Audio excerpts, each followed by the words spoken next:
case I'm not funny. He's brilliantly funny. He's going to open, give you about 5, 7, 8, 9 minutes. I know his ex-girlfriend, I have confirmed that he can perform for at least 5 minutes. So that part is going to be true. I just bring a guy in to open and then I beat him up. Yeah. And then I'm going to come back and try to be funnier than I am right now. This is like practice. And then I'm going to bring the other improvers up and we're going to dazzle you with comedy made up right on the spot. How's that sound? Sweet. Does anyone have a shot? Does anyone have a drink? Yeah! Listen. Hold on, we got new people. You guys clean up. We got company. Shots up. We got guests here. Shit. So if you can turn to solemn. What did we just walk into? Yeah. Pages are sticky in my Bible. Thank you guys for coming. I'm going to try to catch you up. We're going to be funny. I think it's all we covered. Yeah, so you're current. All right, if anyone has a drink, do a drink with me.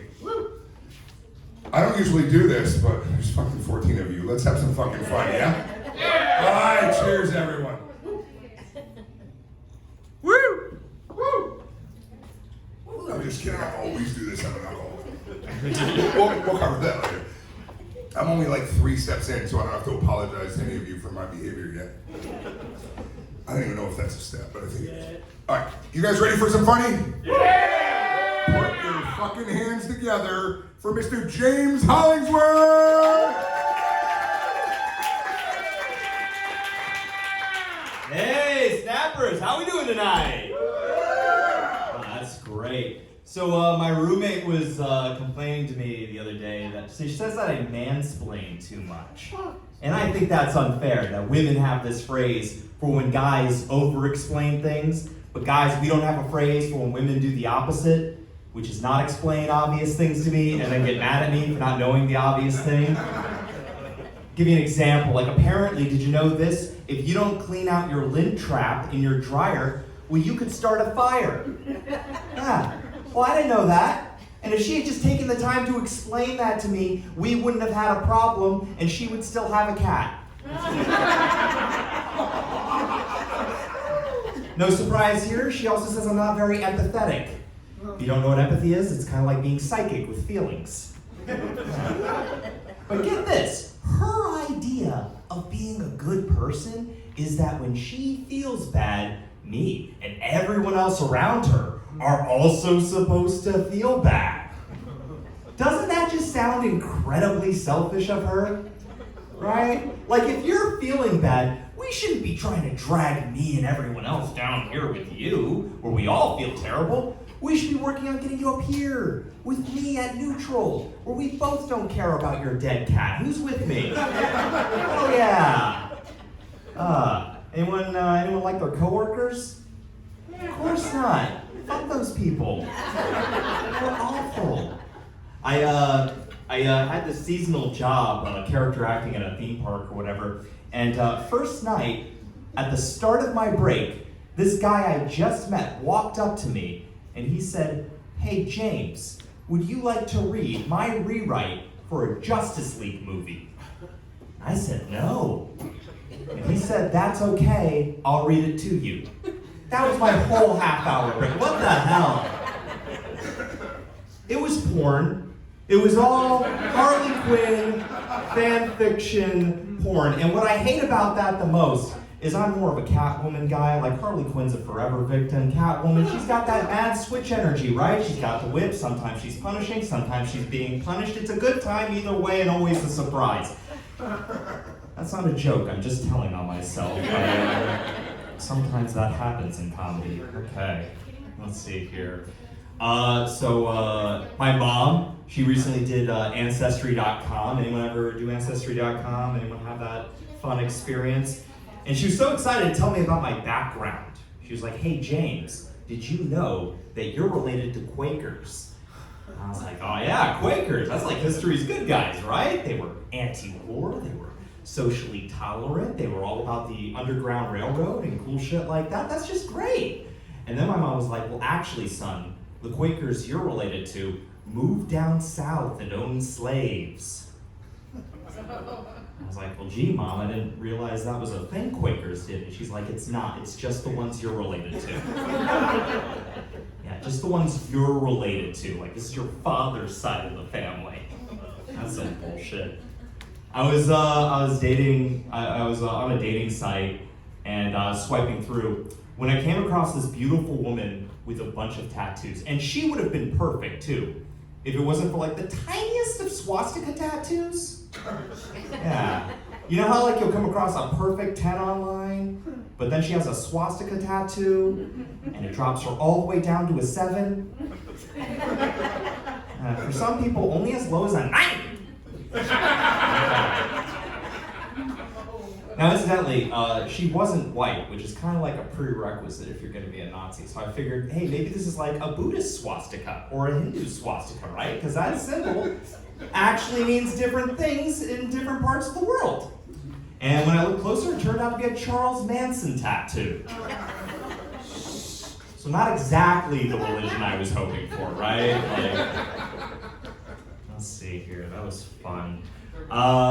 Anyone drive a truck in here? Any pickup truck drivers? Yeah, we got a few. You guys scare me. You guys are out there driving like you know you're gonna survive whatever car accident you cause. I have never passed one of you in a merge lane ever. If I see you guys a light back and we're heading up on a merge lane, I just swerve off the road into the trees and take my chances there. Because if I mess with a truck, they're just gonna hit me and then put my small Kia Soul in the back of their car, and then I just disappear forever. People stop looking for you in your 30s, okay? No one cares anymore. Anyone remember when pickup trucks used to haul things other than a person's entire political identity? Weren't those the days?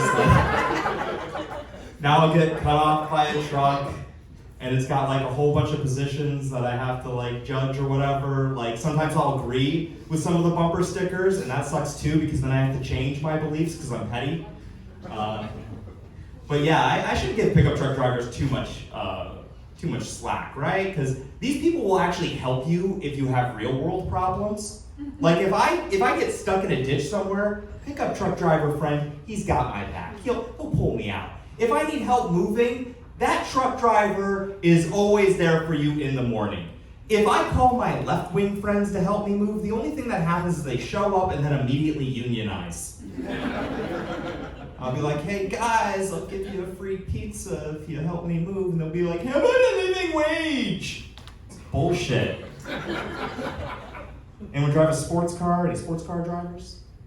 One person? Okay, things must be going good for you. Fuck you. No, she literally spent more money on a vehicle just to exclude people, okay? You got 2 seats, you're helping no one to the airport ever. Be like, hey, can you give me a ride to the airport? It's like, oh, I'm sorry, but there's just no room in my car. My trunk's filled with condoms. Things are really great for me. I can't. The absolute worst thing on the road, though, sandhill cranes. Who's with me? Fuck sandhill cranes? Yeah. I hate them. They walk around knowing they're endangered. I just, like the absolute confidence of this bullshit just constantly happening. Did you know they can fly? Yeah, one of them got in my way while I was driving, flying at car level, like an asshole. You know, if I hit any other animal with my car, I can just keep driving, but because these guys are in danger, I have to hide the body now. It's a whole ordeal. And they're never flying or walking alone, right? There's always 3 of them. So if you hit one, then the other 2 are now witnesses, right? The mom crane will start cawing, like, oh, look at this guy. The little child crane, he's into technology, so he'll like start videotaping you for YouTube so you get canceled. Man, and those things are heavy, you know? I have to like pop my trunk, I gotta start throwing the bodies in, you gotta finish off the other 2. Man. So that's sandhill cranes. That was a lot of animal abuse that y'all signed on for. I'm gonna finish with one last joke. My brother-in-law, he used to belong to the Jehovah's Witness faith. He recently left it. And if you know anything about the Jehovah's Witnesses, if you leave the faith, they'll actually shun you. Yeah. And that was really hard for him. He was having all his friends and family just check out of his life when he stopped believing. It was so hard on him that he actually had to leave the state as part of the Jehovah's Witness Protection Program. Okay, that was not worth it to some of you. He didn't like that joke either. He didn't like it so much he stopped talking to me. Which, if I'm being honest, is a little hypocritical, right? Now I'm glad he doesn't have a family. Okay. You've all been great. My name is James Hollingsworth. Please give it up for your host. Coming back to the stage, bringing it in. Give it up for Jimmy! He's over here! I'm pointing to a different bald guy. James Hollingsworth, everyone. All right, so if you know anything about how comedy goes,